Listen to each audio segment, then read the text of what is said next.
À la suite du dernier épisode de la saison 11 du meilleur pâtissier, Manon a battu Nils et Benjamin.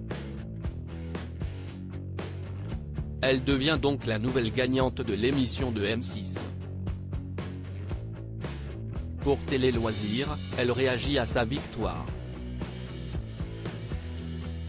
La saison 11 du meilleur pâtissier s'est achevée ce mercredi 17 décembre sur M6. Après l'élimination d'Adelina la semaine dernière, Nils, Benjamin et Manon se sont affrontés lors de 3 nouvelles, et ultimes, épreuves. Lors du défi de Cyril Lignac, Manon a été top. Puis, le challenge de Mercotte a encore mis des bâtons dans les roues aux finalistes, mais de nouveau, l'unique femme de cette finale est arrivée en haut du classement. Après l'épreuve créative, marquée par la présence de Pierre Hermé, des anciens pâtissiers et de leurs proches, Maud, la gagnante de la saison 10, a remis le trophée à Manon. Pour Télé Loisirs, elle revient sur cette incroyable aventure. Je n'ai jamais ressenti ça. Télé Loisirs, félicitations pour votre victoire. Avez-vous été surprise d'entendre votre prénom ? Manon, évidemment que oui, parce que même si j'avais réussi toutes mes épreuves de finale, ça me paraissait tellement irréel. De gagner le meilleur pâtissier, pour moi, ça ne pouvait arriver qu'autre. Jusqu'au bout je ne pensais pas pouvoir gagner en fait. Je ne m'y attendais pas. C'était dingue d'entendre mon prénom. Qu'avez-vous ressenti à ce moment-là ? C'est une émotion que je ne pourrais jamais expliquer tellement que c'était incroyable. J'étais tellement heureuse. Je ne réalisais pas, j'avais toute la pression et la fatigue qui retombaient. C'était extraordinaire, je n'ai jamais ressenti ça. Je n'arrivais pas à y croire. On sentait que les jeux étaient faits car vous arriviez toujours première lors des épreuves. C'est vrai qu'on me dit beaucoup ça, mais il ne faut pas oublier qu'on peut tout réussir et rater une seule épreuve. Et malheureusement, ça peut tout faire foirer. Dans ma tête, je n'ai jamais pris ça pour acquis. Au contraire, je voulais tout donner. Plus je réussissais et plus je voulais continuer de réussir.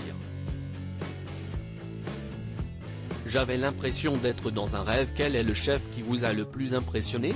Pierre Hermé est très impressionnant. Ça me faisait peur car il est très prestigieux, mais il est très bienveillant et de bons conseils. Aussi, François Perret car c'est mon chef préféré.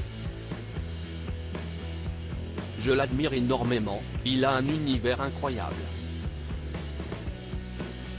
Ça a été un plaisir de le rencontrer. Qu'est-ce ce que ça vous fait d'avoir eu 5 tabliers bleus et d'avoir battu un record ? C'était dingue. J'avais l'impression d'être dans un rêve. Jamais je n'aurais eu la prétention de me dire que je pourrais en avoir plusieurs. Je ne réalisais pas tellement mais me donner à 100% à payer. Ça m'encourageait. Comment avez-vous vécu ces épreuves techniques de Mercotte ? Je ne pensais pas les aimer et finalement c'est celle que j'ai préférée. J'ai adoré car on était tous au même niveau avec la même recette.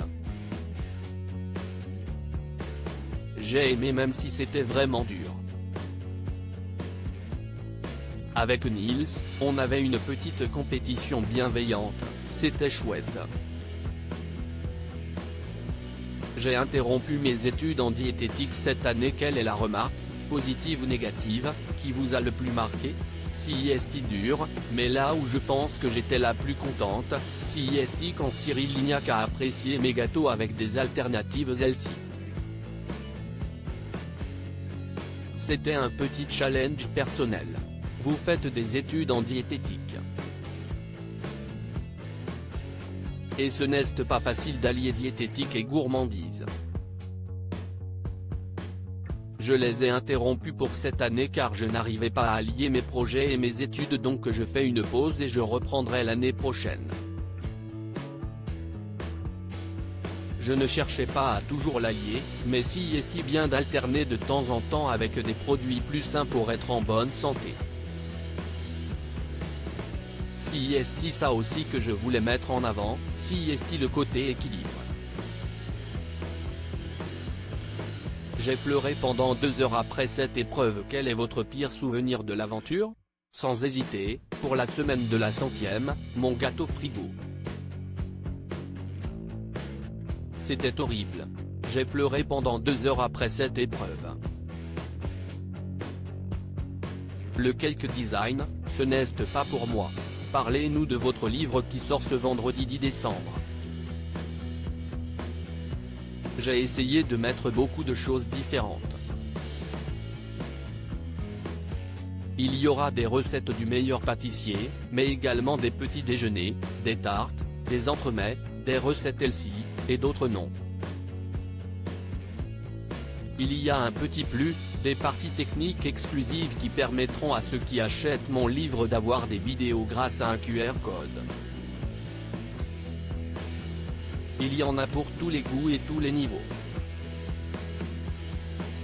Quels sont vos projets?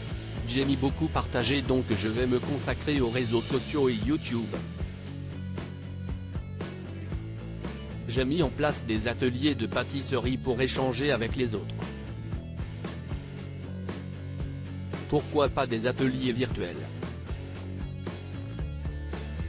J'ai un projet qui sortira en janvier, mais que je garde encore secret.